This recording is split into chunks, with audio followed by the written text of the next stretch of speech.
Hello? Sawan started the series thinking to himself that he still had something to prove.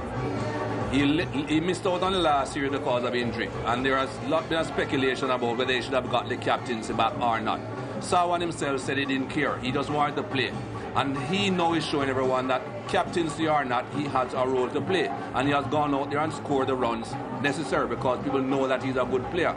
3 half centuries, came into this last innings needing to get a century because the West Indies needed it, and he did so. That was a fantastic knock by him. He batted very well against Muralidharan, and he deserved those 3 figures. That partnership today between himself and Chanderpaul was really the architects of this victory. Not for the first time that we have seen Sawan and Chanderpaul really bat very well together and put a good partnership together for the West Indies. And when they were under pressure as well, lots of times you see good batsmen go out, they're under comfortable conditions, perhaps in the first innings or a test match, and they go out and enjoy themselves and bat and get runs. Last innings of a test match, West Indies are struggling to win a test match, much less a series.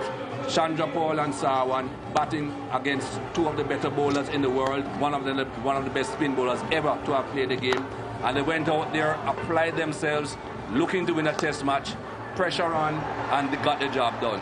Fantastic knock by both of them. I think at the end of the game, Bish, if we get a chance to see that, we'll see exactly what it meant to Shivnarine Chanderpaul when West Indies won.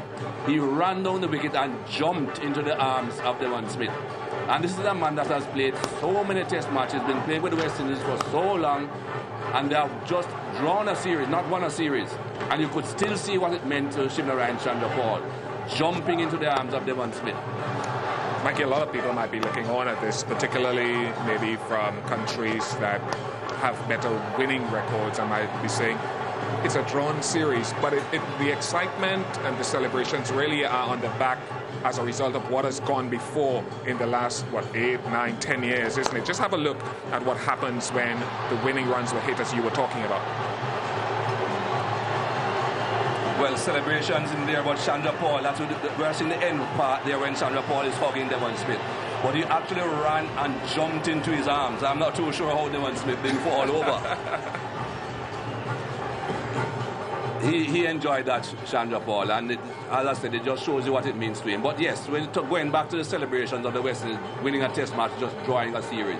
Sure, it's no great shakes in the past years, but from what has happened recently with West Indies cricket, this is certainly a step forward, and they're hoping that they can go on from this. The West Indies have not won a lot in recent years. You made mention of the fact that the West Indies haven't won a test match here in Trinidad since 2000. Well, they beat Zimbabwe. People will tell you that was no great shakes either. You have to go back to 1998 when they beat England to really talk about a really solid victory by the West Indies here in Queen's Park, and that's a long time ago. Yeah, I want to focus on the Sri Lankan side of it now. For Sri Lanka, did they play as well as they could here at the Queen's Park Oval in this test? Bish, a lot of people will say that perhaps Sri Lanka weren't on top of the game. I won't agree with that at all. Under these conditions, you had to apply yourself as a batsman, especially against the new ball. And if you're an outstanding bowler, you still had to work hard. These were good cricketing conditions. And I think the West Indies just played better than Sri Lanka in this test match. Sri Lanka, in my opinion, still were on top of their game. When they were 99 for 6, everybody thought they would be blown away. Samarawira and Shamindabha showed what Sri Lanka can do, showed the fight that they have in themselves, put a very good partnership together, gave them a chance. Everyone was saying, not everyone, but a lot of people were saying the West Indies let them off the hook. That wasn't so. The West Indies still fought, still kept on trying, but they just batted well and on a pitch that was offering a bit more help to the batsmen as the ball got older.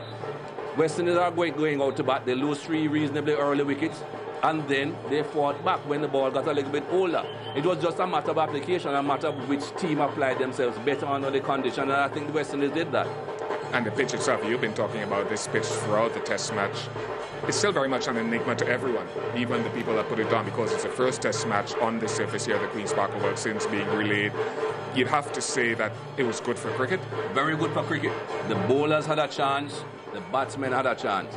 It was a bit quicker than the usual Queen's Park Oval pitch, in that the ball was coming onto the bat and the batsmen felt freer in playing their strokes.